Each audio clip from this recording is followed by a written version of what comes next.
All right. Well, hello, everybody, and welcome to Rockefeller University's Lab Backstage. I'm coming at you not from Rockefeller, but from my house.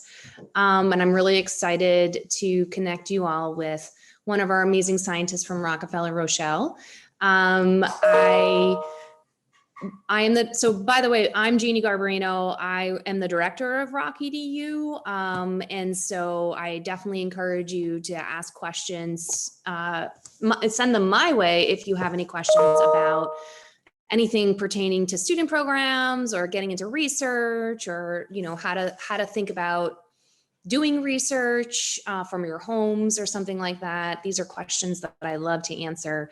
So please don't hesitate to get in touch. And we hope Lab Backstage is something that you can glean some really interesting tidbits from science, learn about the scientists themselves, and understand that science is for everyone. Science is for everyone. And we want to make this comfortable and relaxed. And so please do not hesitate to ask a question or throw your questions in the chat. I'll be watching the chat for you, Rochelle. So I'll interrupt in case there's a student who would like to share that way. But otherwise, can I give full permission to interrupt? Is that okay?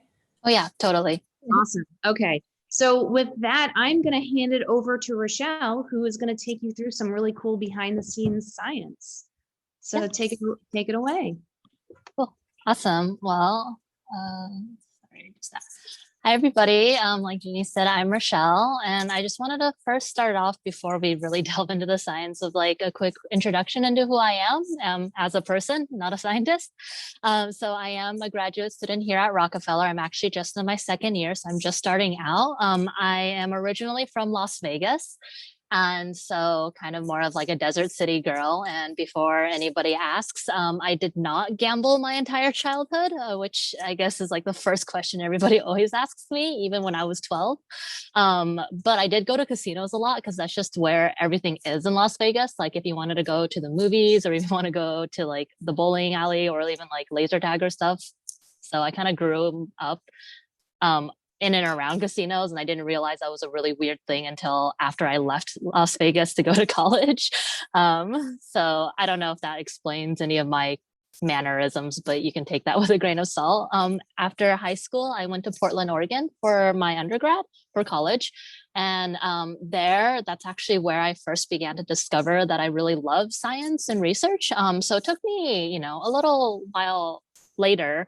And so I think it's really amazing that you guys in high school are already getting so involved in research and having all these opportunities to be able to talk with scientists. So like you're definitely way ahead of the curve than I was. After college, I hopped around a little bit more. I decided before I go into graduate school, I wanted to like spend a year kind of just doing research kind of as a job. So I worked in Maryland at the NIH, which is the National Institutes of Health, a government research agency. And did so much microscopy and loved it so much that I decided I really wanted to do my PhD in something in that. And so now here I am at Rockefeller doing more microscopy, as you might be able to tell from my background. And then hopefully I'll be able to share some of that joy and interest with you guys. So that's kind of a lot about me. And I just wanted to start off first before we again delve into the science to maybe learn a little bit about everybody here. And so I have this kind of fun poll question that if you guys would like to just kind of fill out really quickly.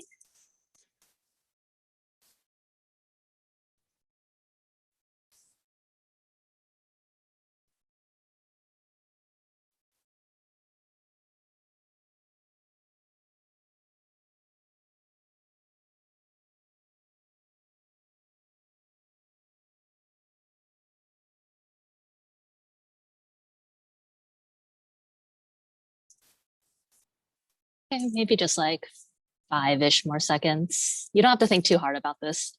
You won't be graded at all. Okay. Well, I think this is very much kind of in line with my personal views too. I love hiking, but I would like kind of milder hikes. And actually, for the most part, especially in the summer where it's like bug season, I just want to stay home. I don't want to be outside. Oh, yeah. I did. I put in the snowshoeing as something I've never done before and I think would be really cool to do. So I agree with you, Jeannie. So great. kind of a fun thing to just get people interacting. Unfortunately, we will not be taking hikes for the rest of this lab backstage. Okay, so I guess now to kind of get into more of the science, which is why everybody is here. Again, right before I start really explaining and showcasing all the cool equipment behind me, I wanted to just have another poll to kind of gauge what you guys kind of know or don't know about microscopy, and totally okay if you're coming into this and have no idea what even a microscope is, because that's the point of today. So if you guys could just bear with me for a second and answer another poll question.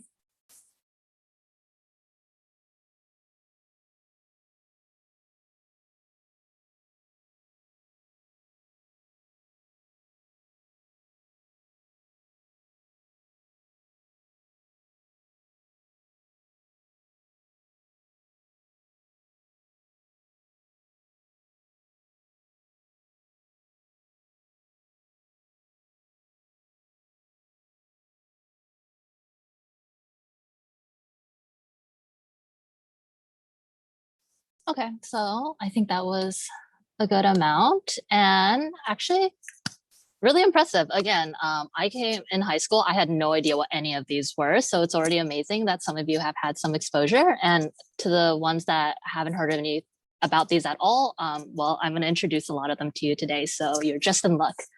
Um, so I still want to kind of preface about why does microscopy matter and why do I love it so much and I'm so enthusiastic about it. And like I said, like in high school, I had a lot of great like biology classes, kind of some general science classes, thought that that was interesting and cool. But there was always like a part of me throughout high school and college that like, as I'm learning these things, like, oh yeah, I know we have DNA. I know we have these things called proteins in the cell that do things and make you be able, like, is the reason why life exists.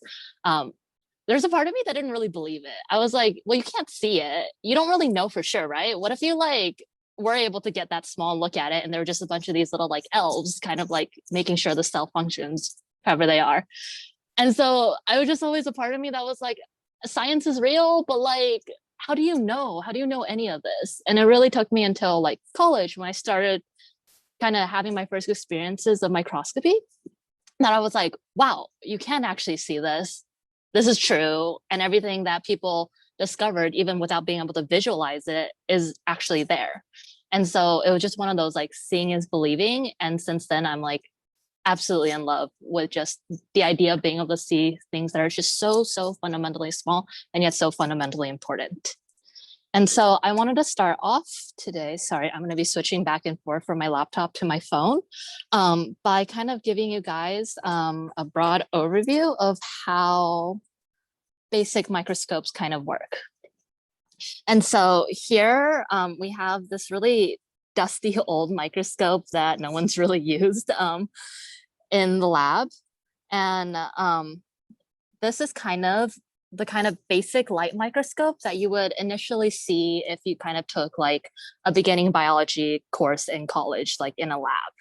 And just to kind of really quickly go over what the parts of the microscope are, because these are basics that every microscope, no matter how advanced you get, basically have and how it normally functions. And so over here, you have your objectives. And so these are the lenses that you'll actually see through and put your eyes on to be able to look at your specimen. Over here is the stage of the microscope. And so I just have a standard microscope slide. So usually you'll mount whatever you want to look at here, whether it's like a tissue sample, like a drop of pond water or whatever else you want to look at that has really small things. You put them on your microscope slide and you slide it on the stage so that your sample goes right over where this opening is. And you'll see right through the opening, you see this other kind of a lens. It's called an objective. And so let me go underneath the stage for you guys. And so here is where you have these objectives. And these objectives are what actually magnifies and allows you to be able to see like your specimen at a size that you can see, visualize with your eye. And you see that they have different kind of magnification abilities. So here, when it says 40x, that means it's able to magnify something 40 times larger than it actually is. And then 20, and then this should be a 10x.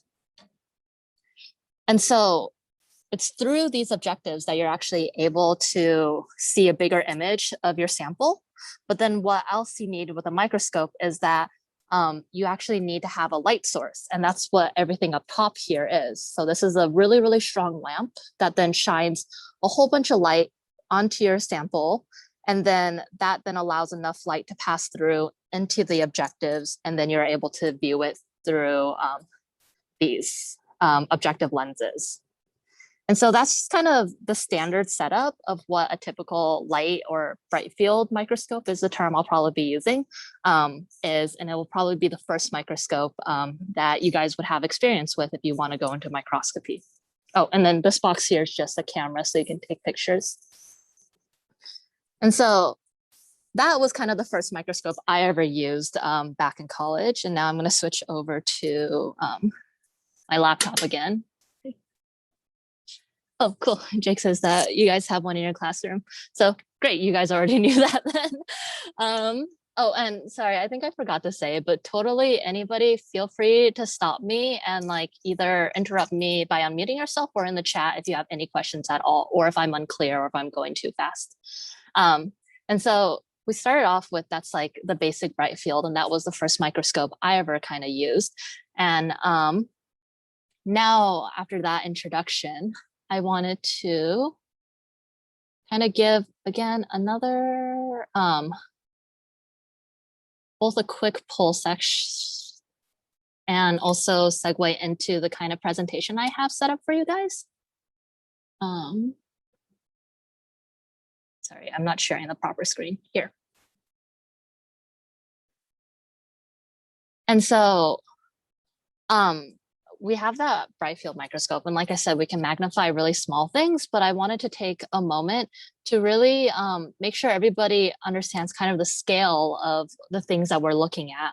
And so this is a really neat website that Odelis, also a part of the Rock EDU team, shared with me, which I think is fantastic for understanding just how small really means. And so we're starting out here with things like a grain of rice times regular 12-point font, coffee beans, like things we can see with our bare eye, right? But if you think about what scale things exist on in biology, well, you really have to zoom in really, really far. So here now we're starting to see like things like amoeba, so like these things, single cell organisms that live in like pond water and stuff. Then we start seeing single cells like your skin cell that exists within you. And then we can get even smaller and smaller into like bacteria, how your DNA is, and then into organelles of the cell, and then to like the smallest things, which are proteins that exist in your cells. And again, this is just really hits home the idea that you can see all of that if you have a powerful enough microscope. And so these things that I was saying that I didn't believe actually existed or were actually happening in your cell, well, now we all have the technology to be able to actually look at that and be like, no, yeah, there it is doing its job. And so with that, sorry, I am doing a lot of things at once right now. With that, knowing now that we have kind of a sense of the scale of things, I want to do another poll question. So with that kind of bright field microscope that I just had showed you guys, what do you think the smallest thing you could possibly see with it is?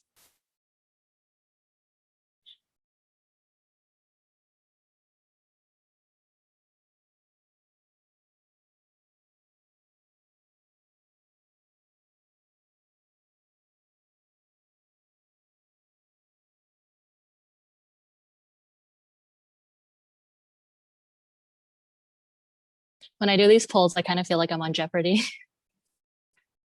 Rochelle, that was so like literally the thought in my head. I was like, we should think about the Jeopardy music for this. Yeah.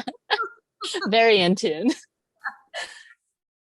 Okay, great. A portion of people voted. So share results. Well, we have a wide range of things that we potentially could look at. And I will preface with this a caveat that I think some of my poll questions do kind of have a bit of a trick to it because they're depending on what you count as C and how you have your microscope set up, you can see a wide range of things down to even potentially a singular protein, depending on how big the protein you want to look at is.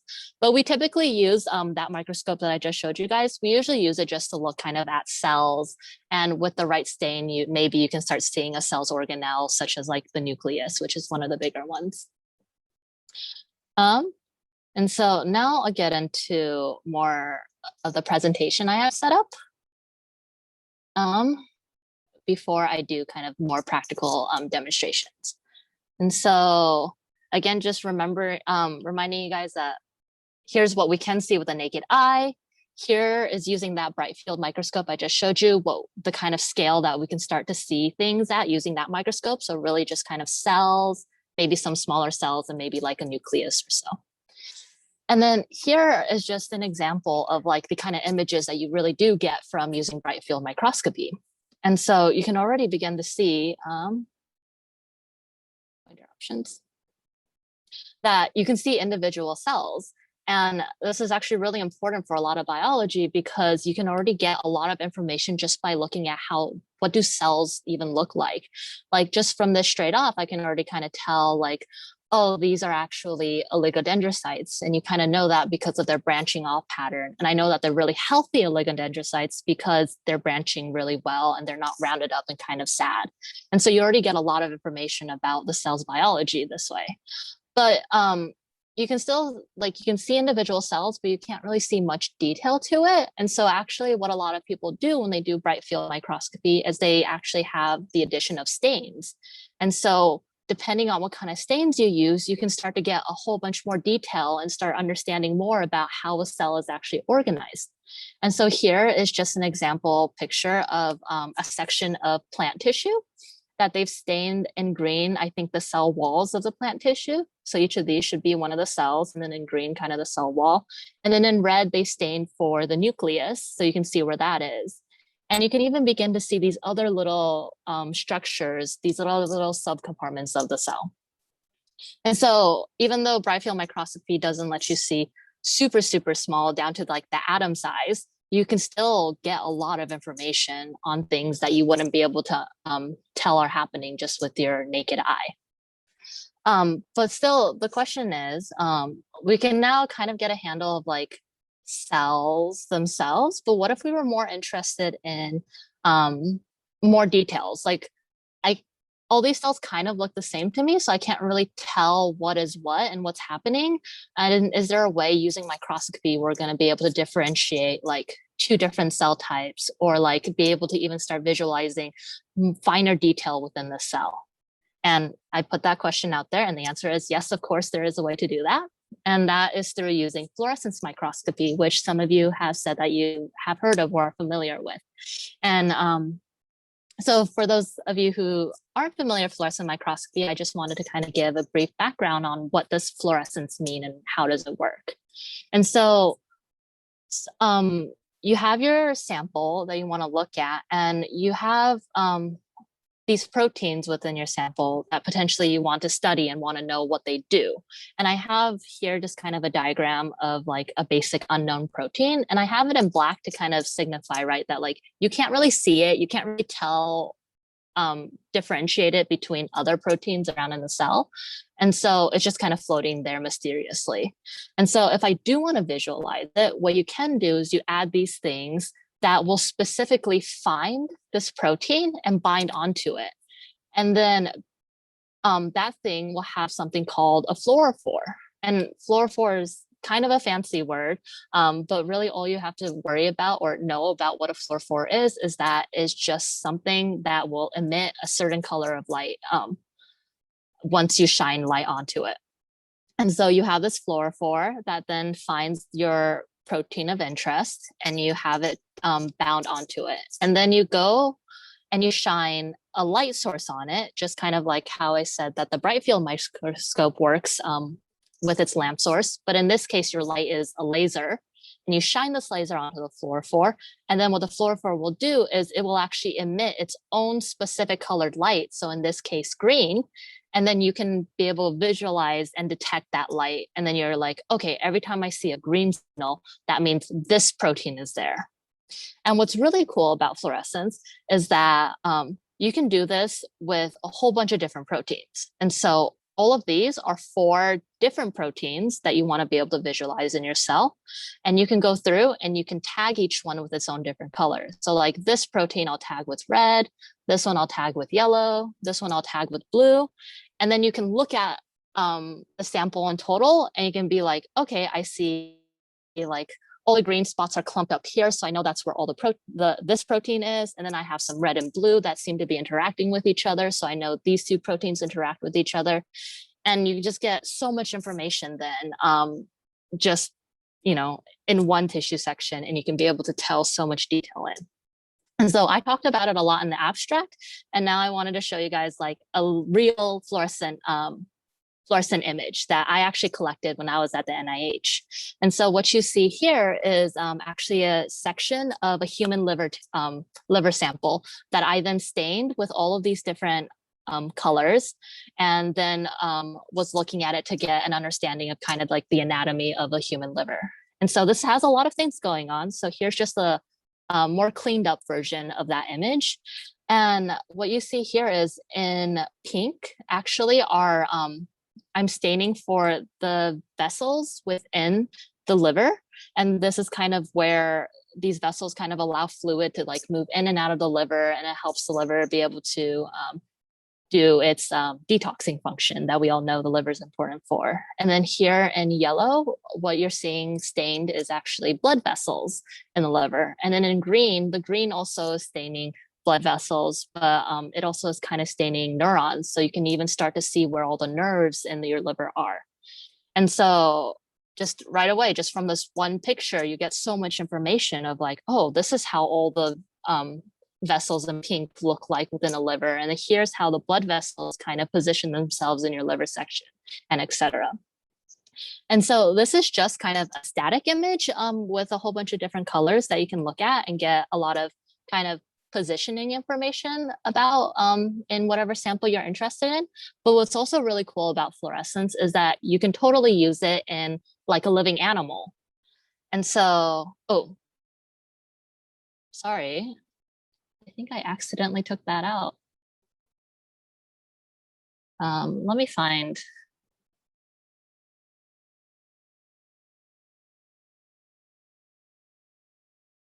Oh, okay. Sorry. I think I was messing around with this a lot and then I accidentally took out that video. I had a video I really wanted to show you guys. Let me pull it up really quick.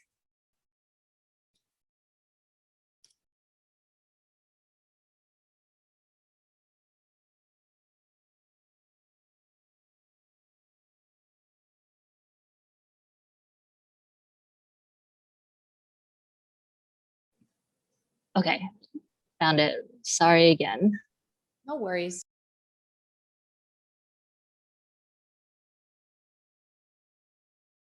Yeah, so I want to show you guys this video because you can use fluorescence to kind of track living cells within a living animal. And so what this video is again in the liver, they're looking at cells kind of moving around within the mouse liver.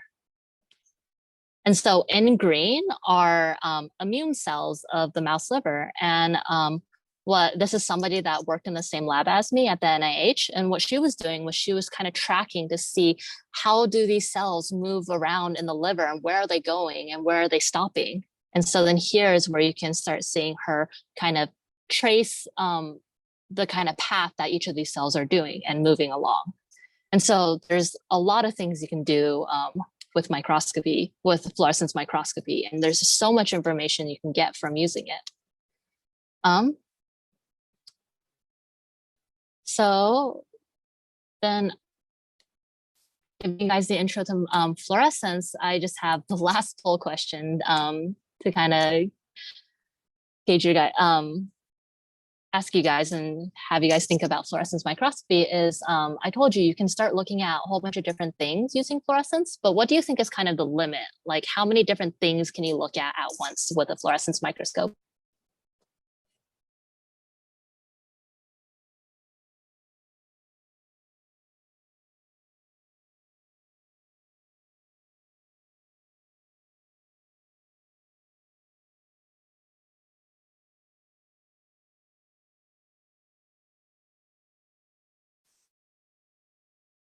Okay, cool. So I think a good smattering around, and but I think a lot of people picked actually the answer I was trying to go for, which is that at once you could usually see about 6 to 8 different things. The thing is that after you go more than that in one kind of section, you kind of just crowd with too many colors and you can't really differentiate between the two. But I like that a lot of people also picked an infinite amount, because what's cool was in my last lab at the NIH, the one that was working a lot with fluorescence, there's somebody there that was developing a technique to basically turn it into an infinite amount, that like we could get over 100 different colors and look at 100 different things on the same tissue section. So everybody is a little bit right basically here. Then just kind of chugging along. Well, actually, first I just want to take a minute to pause if anybody has any questions so far before I move on to the next type of microscopy.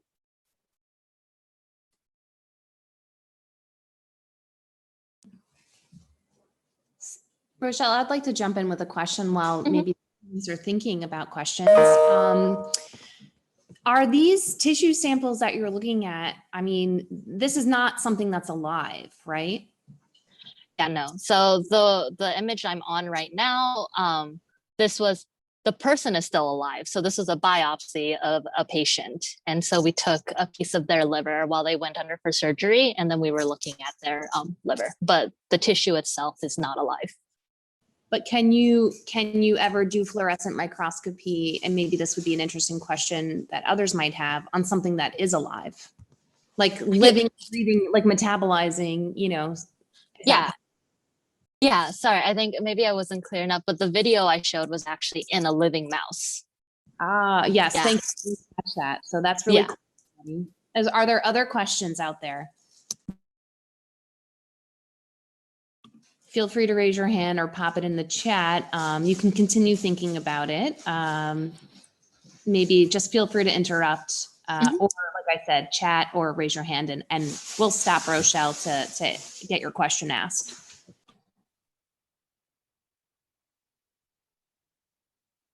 I have a question on behalf of maybe some of our shyer students who I know are reading about something called a green fluorescent. Can you maybe talk quickly about the difference between like that and this kind of, staining or, fluorescent tagging? Yeah. No, that is great. I didn't want to get too much into details between the different ways you can tag fluorescence, but I think that's amazing that you guys are reading and learning about GFP. Right, so GFP, as you all probably know, originally discovered in jellyfish, so thank you to them. And it is actually, it itself is a protein that gets naturally expressed.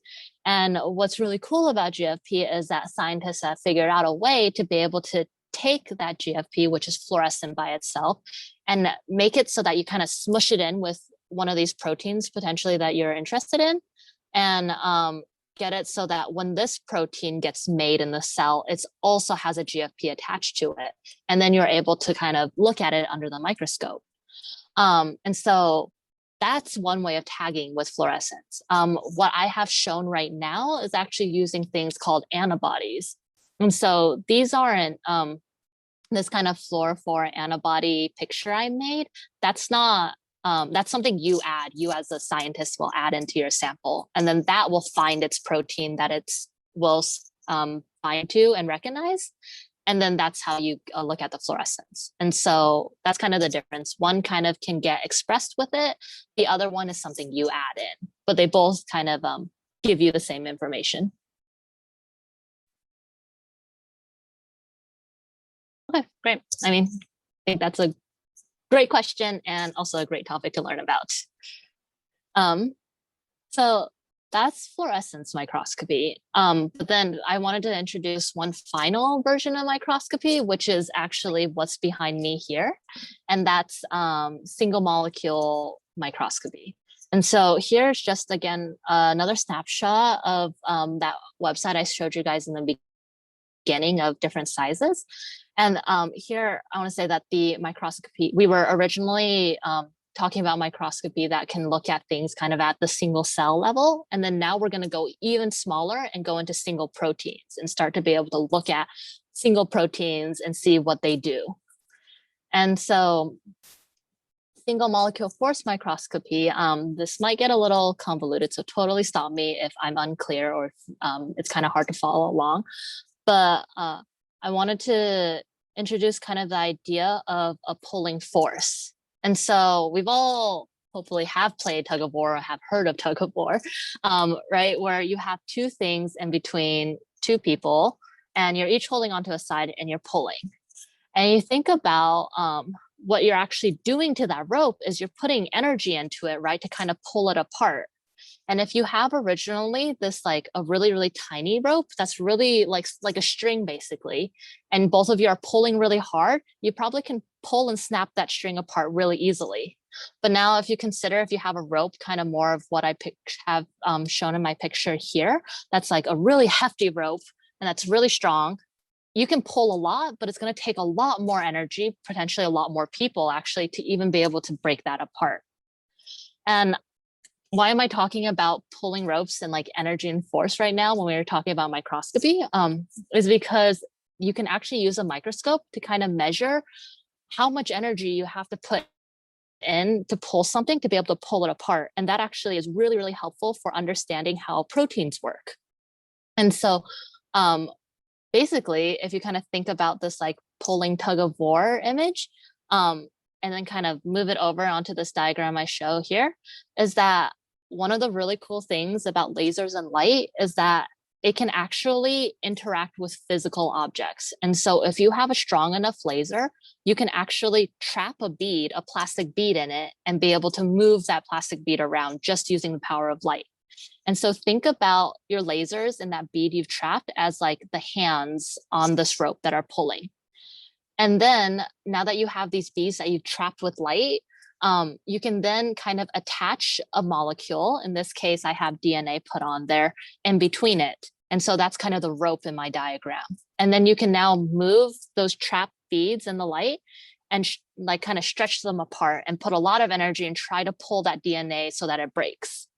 And like I said before, with if you think about like a small string versus a really giant rope, the more fragile the DNA is, the easier, the less energy you're going to have to put in to be able to pull it apart, right? Whereas if you have DNA or a protein or some other thing that you're interested in that's really strong and really interacts really strongly, you're going to need to have a lot more energy and a lot more force to be able to pull it before it breaks. And so being able to measure how much energy it takes to be able to break that thing that's in the middle of your beads or in the middle of your hands in this diagram, really tells you a lot about how strong that DNA, that protein, or whatever molecule in between it really is. And so you really get a sense of like, okay, this is kind of the properties of this one molecule I'm interested in. And so when you do the polling, you end up getting kind of a graph that looks like this as the kind of data from that polling experiment. And you don't have to understand anything about this other than that basically the higher up, like vertically you go, is just a measure of how much energy, how hard you're trying to pull into it. And that kind of tells you how much energy it takes before your DNA in this case snaps. And so that's force microscopy. And you can do this on a single molecule level. But what's really cool about this is you can also do add in fluorescence microscopy in with this. And so that now you can, using fluorescence, the properties of fluorescence I talked about, actually look at and be able to track single proteins. And so here, again, it might be a kind of a busy image, but all I really want everybody to focus on is like this image right here. And so these are the two beads, like in the diagram before, that are kind of, if you think about it as your handholds that are pulling. And then in between it, these little bright green spots are actually singular proteins. And so again, really thinking about the size scale of this, like you have your cell, which is like massive, and then like a little tiny protein right here. And that's what you're looking at. You're looking at a singular protein. This is like an incredibly small scale, and you're actually going to be able to track as it moves along that rope that you have in between your beads. And so that's what these images are, is just kind of looking at those single proteins moving along and doing their thing. And so that is single molecule microscopy, and that's what I'm currently doing. And so I wanted to take this time now to actually give you guys a live demonstration of how this microscope works. And so before I go into the live demonstration, I want to take another minute to just, if anybody has any questions or anything they want to bring up.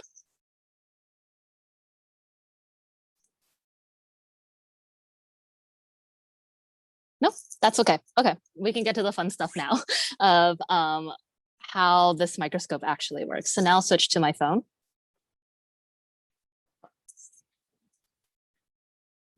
Sorry.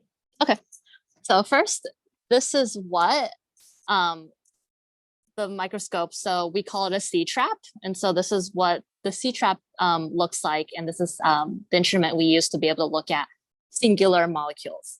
And you'll notice it's on this really special table, kind of has all these holes in it. And so this is actually an airsoft table. And you can think about it kind of like if you guys have played air hockey, there's just a lot of air blowing that keeps this floating. And this is important because we want to minimize shaking motions on the microscope.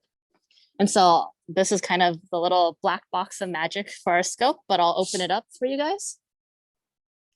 And just exactly like I said, the different parts of this bright field microscope, all of that is contained in here too.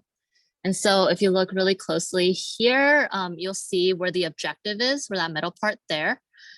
This glass thing, that is where you put your sample in. So just like the glass microscope slide I showed you guys earlier. And then this top part is your light source. And so you can see this is where the laser comes through. And all these little tubings you see here are actually connected to syringes. So syringes that you can put your samples that you're interested in looking at in, and they will flow into the glass side, and then you're able to visualize it. And so I have this prepped already with some samples to show you guys. Before we can do anything though, we have to come over here because every time you open this box, so this box is here for your protection actually. Lasers are really cool, but they're also very dangerous, especially the powerful lasers we're using. And so we keep everything enclosed to make sure that the lasers won't accidentally shine onto someone's eyes and damage them. And so every time you open the box, it'll basically have this kind of safety shut off that shuts off all the lasers to make sure no one gets hurt. And so I have to come in and restart it. And then now that it's restart, we're gonna go over to where the microscope control is. And so, I mean, first of all, when you kind of see how this looks, you might think, wow, it kind of looks like a gamer setup. And it kind of feels like it a little bit with the joystick. Like I'm just playing Pac-Man, basically. But this joystick is actually how we control where the lasers go. And so I can move it to catch different things. And then over here is kind of like the setup of what we actually see as we're collecting data. And so this is the camera that's tracking live what's happening in my glass slide. And then here is just like a little diagram of all the different positions of that microscope slide of where my sample is.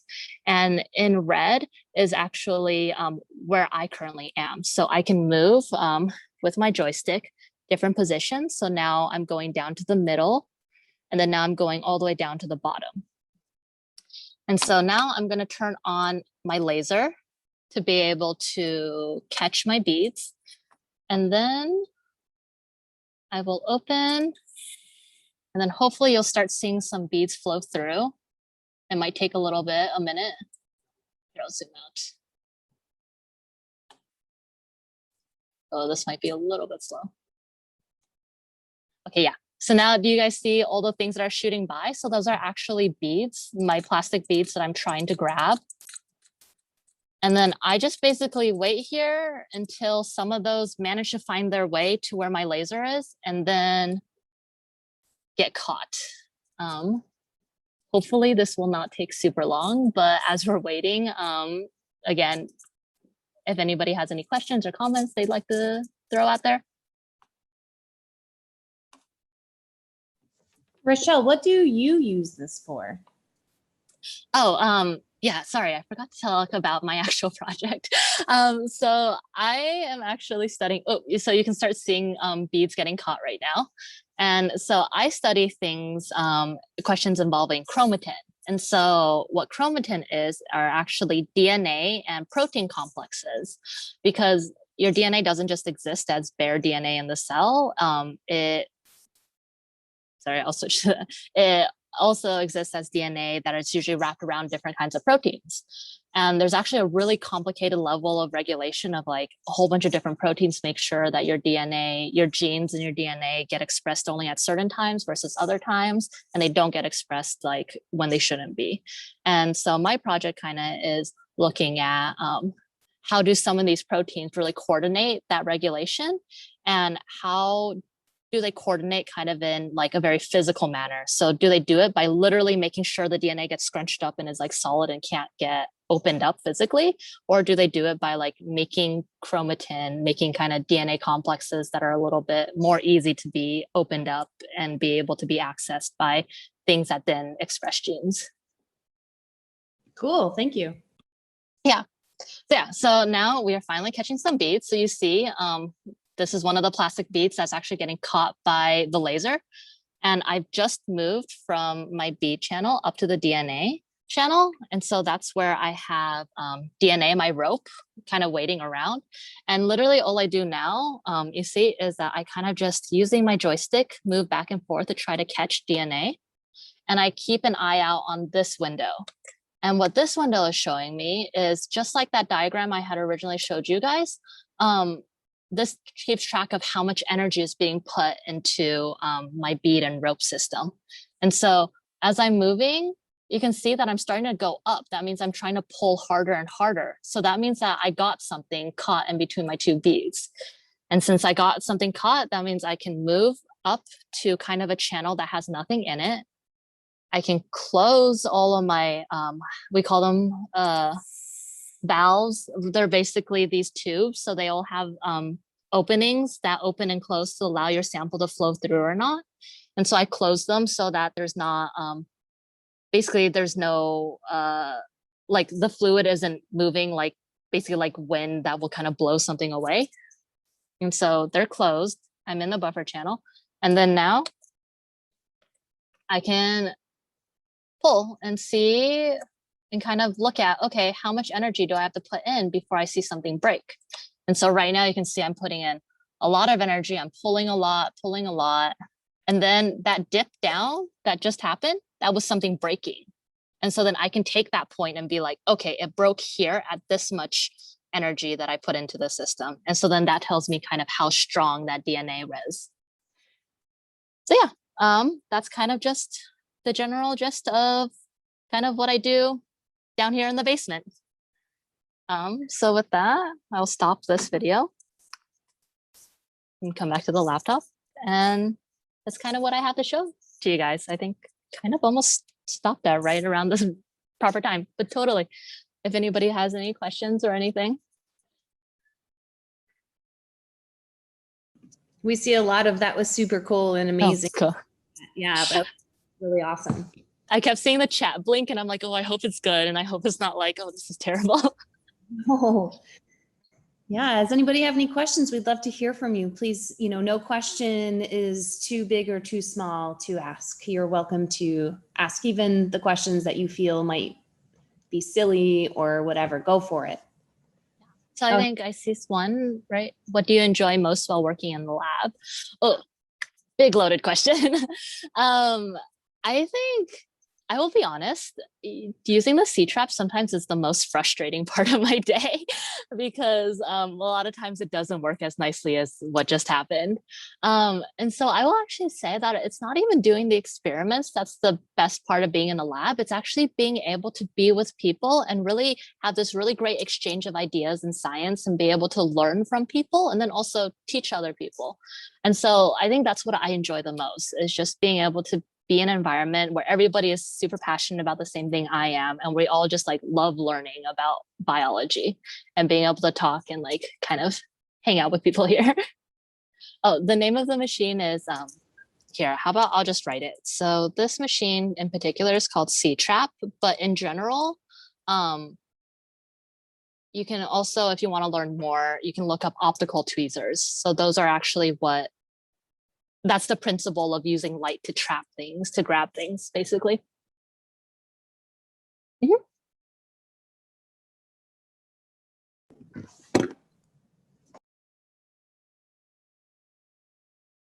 We're looking at yeah, great. I love this question from Naomi. Are there any disadvantages to the C-trap? Yeah, like I said, sometimes it's very, very frustrating to use. But I think actually some of the biggest disadvantages with single molecule techniques in general is that you're really taking your protein or your molecule out from the cell to be able to look at it. And that means you have a lot of control over that system. Like I can manipulate that DNA however I want. And that's really great because you can't do that in a cell. But then at the same time, that means it's in an environment that's not what it usually is in, right? And so you always have to be careful that the things that you find and you discover on the C-trap really happen actually in the cell. Otherwise, you don't really have any sort of biological relevance, basically, that like what you look at is only true when you isolate it, and it's not actually what's actually happening in your body. So I think that's one of the biggest disadvantages. But at the same time, you can kind of say that about every technique in research. Like there's always the question of biological relevance. Is this actually happening? So yeah, I think that's the biggest one. I think that's a really great question and a really great point. And, you know, if you were to tell a story about your science, you wouldn't just show data from the C-trap, right? How would you what other types of techniques might you yourself pair with data from something like this to sort of validate the results so that it wasn't something that you saw because it was in a test tube, but something that actually is real life? Yeah, great question. And I also forgot, I had this whole introduction in the beginning I was going to do, and I think I forgot to do all of it. But one thing I forgot to mention is that I'm actually in 2 different labs. So one of the labs is the single molecule lab that uses the C-trap, and the other lab actually uses frogs to be able to investigate chromatin.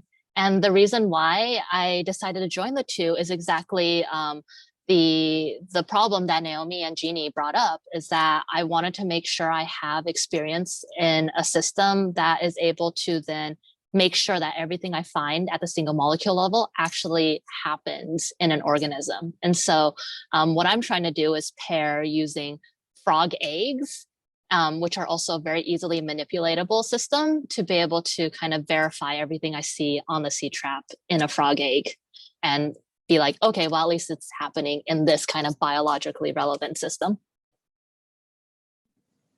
I'm sorry, I'm asking more questions, but is it that you can see, aren't they the largest cell that exists, or you can see a frog egg with a naked eye? Is that true?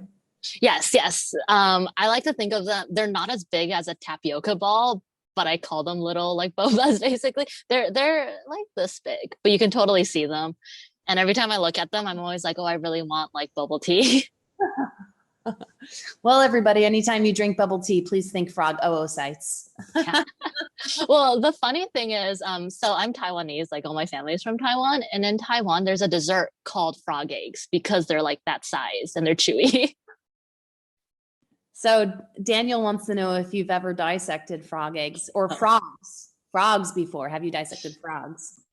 No. So what's kind of nice about the lab that uses the frogs is that we don't actually kill the frogs at all. We only harvest their eggs. And so I think that's kind of nice because I feel really bad about killing animals or dissecting them, even though I understand like we really do sometimes need to do that to understand biology and help with like curing diseases. But I just personally, if I can get away from doing it, I would. So I haven't dissected any frogs. I think the last time I dissected something was in high school in my biology class. We dissected a fetal pig. So it's been a long time for me. Yeah, same. Other questions before we end our session with Rochelle and the basement microscope? Yeah. C-trap reminds me of some sort of like, dance hall kind of like Yeah. secret underground. I was thinking it's like because this is all like soundproofing, I think. So I'm like, wow, I could do a recording session here. So we have another question from Yoslin. Please excuse me if I pronounced your name incorrect. Why is your research important? Another, wow, you guys are asking really the big questions here. I feel like I'm like defending myself against my committee. No, I think this is a really great question. And that's something definitely every scientist needs to really be constantly considering as they do research of like, making sure you can convey why what you're doing matters and why it's really important. And so kind of my answer to it is I'm really interested in things called like basic science, which is really just understanding how do things work and not necessarily have much of a disease relevancy. Like it can't be translated into a cure for something as easily.